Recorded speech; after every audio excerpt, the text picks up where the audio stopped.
Bonjour à tous, j'espère que vous allez bien. Je vous retrouve aujourd'hui dans une nouvelle vidéo. Il s'agit de ma sélection de sorties livresques du mois de janvier. Alors le mois dernier, je vous ai pas fait ce type de vidéo pour la simple et bonne raison qu'il n'y avait absolument aucun livre sortant au mois de décembre qui me tentait. Par contre, ce mois-ci, j'ai 9 livres à vous présenter. La première des 9 sorties que j'ai à vous présenter, c'est Duff, écrit par Cody Keplinger, qui sortira le 6 janvier aux éditions Hachette. Donc c'est un livre qui est sorti il y a un petit moment maintenant en anglais, la sortie date de 2012 je crois. Il y a même eu un film il y a peu de temps de cela, et suite à ce film, Hachette a décidé de reprendre l'affiche du film comme couverture du roman. Je trouve pas que ce soit un choix très judicieux, plus ça va, plus les maisons d'édition ont tendance à reprendre les affiches de films comme couverture de leurs romans, et en général ça fait des choses pas très esthétiques. J'attendais la traduction de ce livre impatiemment parce que c'est un roman qui me semble frais, léger et assez drôle, donc en soi tout ce que j'aime. Par contre, quand je vois la couverture de ce livre, je me dis qu'au final, je vais peut-être craquer pour le livre en anglais qui coûte beaucoup moins cher et dont la couverture est quand même plus attractive. Donc en ce qui concerne l'histoire, on va suivre une lycéenne qui est surnommée par ses petits camarades Duff. Donc Duff, c'est un surnom pas très charmant qui veut dire dodu, utile et franchement fade.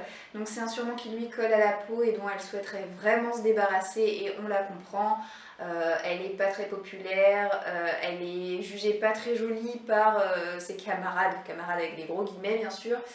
Et du coup, elle va tout faire pour renverser la vapeur. Donc voilà, c'est un livre qui me tente depuis pas mal de temps maintenant. Et comme je vous le dis, malgré le fait qu'il est sorti depuis le 6 janvier, je pense que quand même, je vais peut-être me le prendre en anglais. Également, date du 6 janvier, est sorti Wallbanger, écrit par Alice Clayton aux éditions J'ai lu. C'est un livre que m'a recommandé Altea pour cette année 2016, c'est-à-dire qu'à chaque fin d'année, on se fait une petite recommandation des livres qui nous ont le plus marqué, donc de l'une à l'autre. Et parmi sa liste, Altea m'avait mis ce livre aussi, donc que je vous présente aujourd'hui, que j'avais repéré mais que je ne comptais pas forcément m'acheter. Mais comme elle me l'a recommandé, oui, je vais me procurer ce livre. C'est de la chick lit, ça m'a l'air d'être une romance un petit peu sensuelle et assez amusante. Alors Wallbanger, littéralement ça veut dire le cogneur de mur, et effectivement ça a l'air d'être une histoire assez drôle puisque l'héroïne emménage dans un nouvel appartement et elle est dérangée constamment chaque nuit par des bruits de rapports sexuels provenant de l'appartement d'à côté, c'est-à-dire que c'est son voisin qui fait un bruit infernal, un bruit pas possible.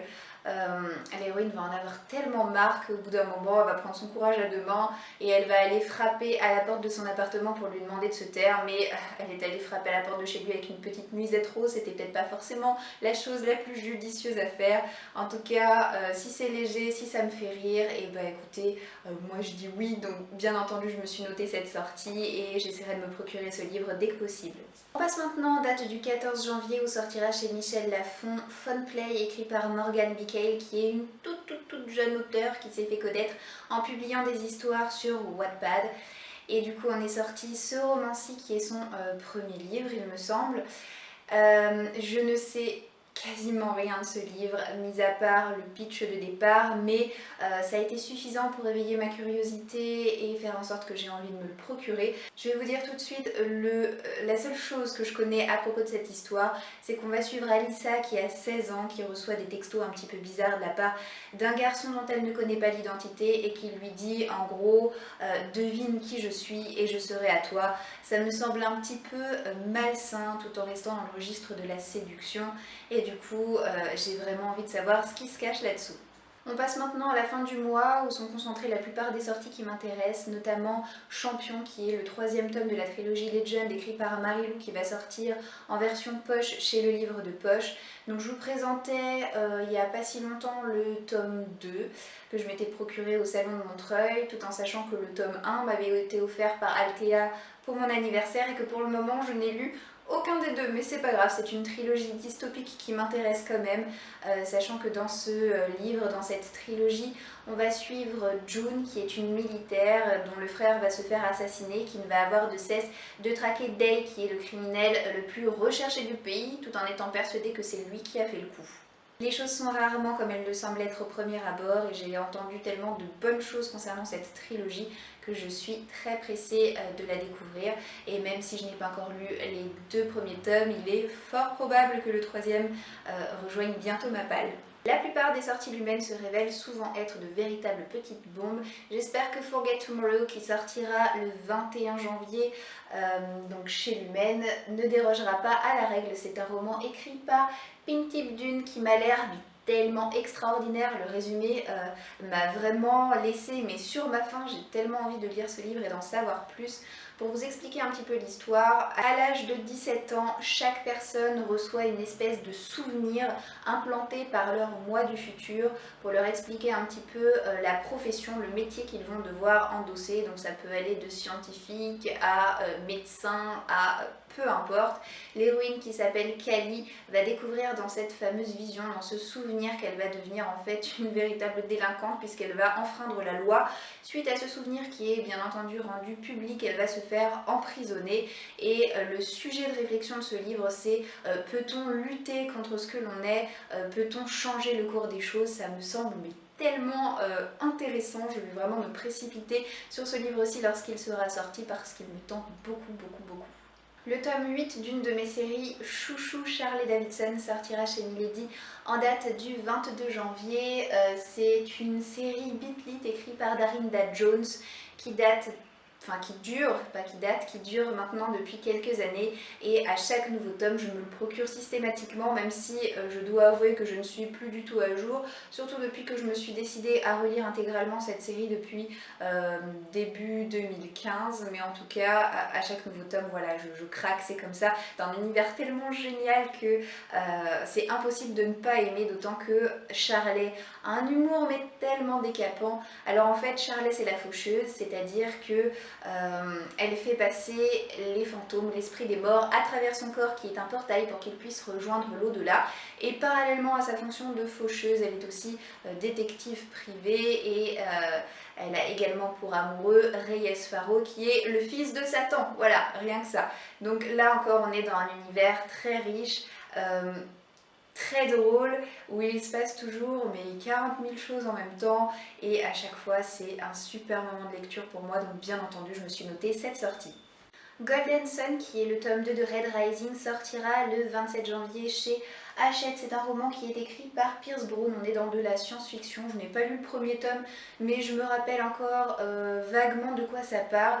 Donc pour vous expliquer, si jamais vous ne connaissez pas cette histoire, on est dans un récit donc très futuriste où il y a vraiment deux castes. Il y a les Ors qui sont l'élite de la société, et les Rouges qui sont un petit peu leurs esclaves, qui travaillent le minerai, comme le personnage principal qui s'appelle Darrow, qui va un petit peu se rebeller contre le pouvoir en cours, qui va faire partie d'un groupe de rebelles, et pour essayer de supprimer ce système de caste, il va tout simplement décider de devenir un Or à son tour pour pouvoir un petit peu les trahir de l'intérieur. Donc c'est un récit qui me tente bien, je ne sais pas encore pourquoi à ce jour je n'ai pas lu le premier tome. Tout simplement, à mon avis, pour la même raison que je n'ai pas encore lu tous les autres livres de ma palle, par manque de temps, par manque d'opportunités aussi. Donc j'espère pouvoir lire le tome 1 cette année, et ce qui est sûr, c'est que je ne vais pas tarder à me procurer ce tome 2 parce que c'est une série qui me tente vraiment beaucoup. L'avant-dernière sortie que j'ai à vous présenter, c'est le tome 4 de la bande dessinée Les Carnets de Cerises. Donc il y a à peu près un tome qui sort par an, et c'est à chaque fois une sortie que j'attends beaucoup. Donc là sortira le 4e tome aux éditions Soleil, qui va s'appeler La déesse sans visage. Donc c'est écrit et dessiné par Joris Chamblin et Aurélie Néret. Voilà, comme tout le monde, on attend tous à chaque fois impatiemment cette sortie pour pouvoir continuer à suivre les aventures de Cerise qui grandit d'un tome sur l'autre, et puis qui se découvre à chaque fois des enquêtes tous plus variées les unes que les autres, et puis qui a des interactions avec des personnages qui sont à chaque fois très touchants, très diversifiés également, et puis les dessins c'est vraiment un énorme plaisir pour les yeux. Donc c'est une sortie que bien entendu je me suis notée et que j'attends impatiemment. Une autre sortie qui me tente beaucoup, c'est celle de Télucidar qui sortira chez Scrinéo en date du 28 janvier. Il s'agit d'un tome 1 écrit par Jean-Luc Marcastel, qui est un célèbre écrivain français.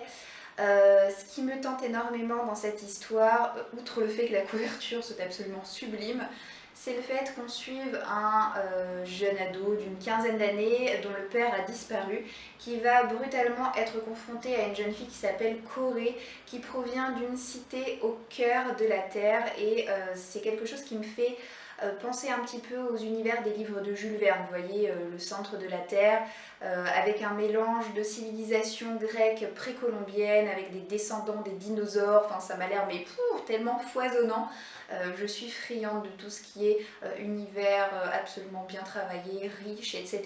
Et je pense que je peux trouver mon compte dans ce livre aussi, donc vraiment c'est une sortie qui me tente beaucoup. Voilà en ce qui concerne les 9 sorties de livres qui m'intéressent ce mois-ci. N'hésitez pas à me dire si on en a en commun et si vous souhaitez craquer pour l'un ou l'autre de ces livres. Je passe maintenant à la deuxième partie de la vidéo. Je ne sais pas si vous avez lu le titre avant de cliquer sur Play, mais en tout cas je vous présente à la fois ma sélection de sorties livresques et également le tirage au sort dans ma saga Book Jar. La saga Book Jar, c'est quelque chose que j'ai décidé d'instaurer pour commencer cette année et puis pour me suivre tout au long de l'année.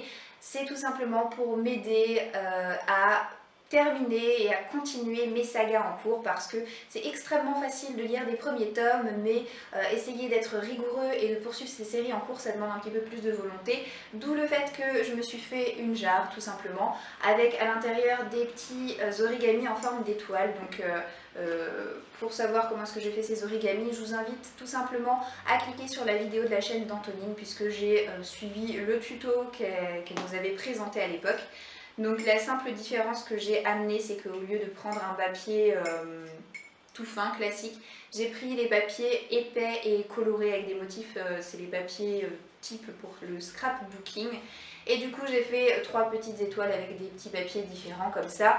Et du coup, comme vous pouvez le voir, ma jarre est quand même pas mal remplie. Il y a certaines de mes séries qui sont plus représentées que d'autres parce que je pars du principe que si j'ai lu par exemple un tome 1 et que j'ai les tomes 2, 3 et 4 dans ma palle, et ben il va y avoir du coup 3 papiers dans ma petite jarre. Donc je pense que c'est quelque chose que je vais faire minimum une fois par mois, maximum 2. Et je pense l'inclure à chaque fois avec ma vidéo de sélection de sortie livresse parce que en général c'est une vidéo qui est assez courte, donc je me dis que ça monopolise pas non plus trop de temps de faire le tirage au sort, sauf aujourd'hui où je vous explique tout le principe. Donc j'arrête de parler et je vais procéder au tirage au sort. Voilà, alors je vais prendre celle-ci. Donc ça me fait mal au cœur parce que je me suis tellement abîmé les pouces, j'ai tellement forcé pour faire mes petites étoiles que maintenant je vais devoir les défaire et c'est même pas dit que j'y arrive facilement. Parce que vu que c'est pas du papier ordinaire, c'est du papier un peu plus épais. Ouh, voilà, ça commence. C'est ce que je pensais. L'étoile sauteuse. Alors attendez. J'ai peur de l'abîmer, mais je crois que je vais pas avoir le choix. Voilà. Donc, en janvier, je vais devoir lire... Oh mon dieu, non. C'est pas vrai. La déception. Il s'agit de Les 100. Donc je suis partie à l'assaut de ma palle et j'ai réussi. Je suis essoufflée du coup. J'ai réussi à mettre la main sur le tome 2 de Les 100 écrit par Cass Morgan et sorti dans la collection R de Robert Laffont. Si vous avez vu ma tête un petit peu déçue, c'est pour la simple et bonne raison que j'ai lu le tome 1 donc en 2015 et que j'ai pas été super satisfaite de ma lecture. Du coup je m'étais dit que je m'achèterais pas le tome 3 et que le tome 2 serait un petit peu décisif pour savoir si je continuais ou pas cette trilogie. Je ne m'attendais donc pas à tomber sur ce livre-là parce que comme je vous le disais, j'ai des séries qui sont surreprésentées dans ces petits papiers. J'en ai au moins 3 ou 4 pour la même saga. Et Les 100, il n'y en avait qu'un seul, je suis tombée dessus. Voilà, c'est un signe du destin, il faut que je lise ce livre, donc je le lirai ce mois-ci. En ce qui concerne l'histoire, je dois vous dire que j'ai vu le livre, j'ai vu la série télé. J'ai préféré la série au livre. Pour une fois, c'est suffisamment rare pour que je le signale. Malgré tout, je crois que j'ai un petit peu oublié de quoi ça parle. Alors attendez que je me le remémore rapidement. C'est de la science-fiction. Il me semble que la planète Terre était inhabitable, donc tout le monde est parti dans un vaisseau. Seulement, il n'y avait plus assez de denrées pour tout le monde. Et les dirigeants du vaisseau ont décidé de d'emmener sur Terre 100 criminels. Alors criminels avec des guillemets parce que les crimes sont très variables d'un individu à un autre. Mais en tout cas d'emmener 100 criminels sur Terre pour voir si la planète est devenue respirable, s'il est possible d'y vivre maintenant que des dizaines et des dizaines d'années sont passées. Voilà, peut-être que ce tome 2 me plaira un petit peu plus que le premier, que ça me motivera à acheter le dernier tome, ou alors au contraire je serai tellement pas convaincue que je ferai tout pour revendre les 2 premiers, je ne sais pas. Mais quoi qu'il en soit, je lirai ce livre-ci en janvier et puis je vous en reparlerai bientôt. J'espère que cette vidéo vous aura plu, je vous donne rendez-vous la semaine prochaine pour une nouvelle vidéo. Il s'agira d'un update lecture parce que je vois d'ici ma pile de livres lus qui commence à s'agrandir au fur et à mesure que les jours passent et il est vraiment temps que je vous en présente au moins 4 ou 5 d'un coup pour diminuer un petit peu cette pile. En tout cas, je vous souhaite de passer une très belle journée et je vous dis à très bientôt dans une prochaine vidéo. Ciao ciao!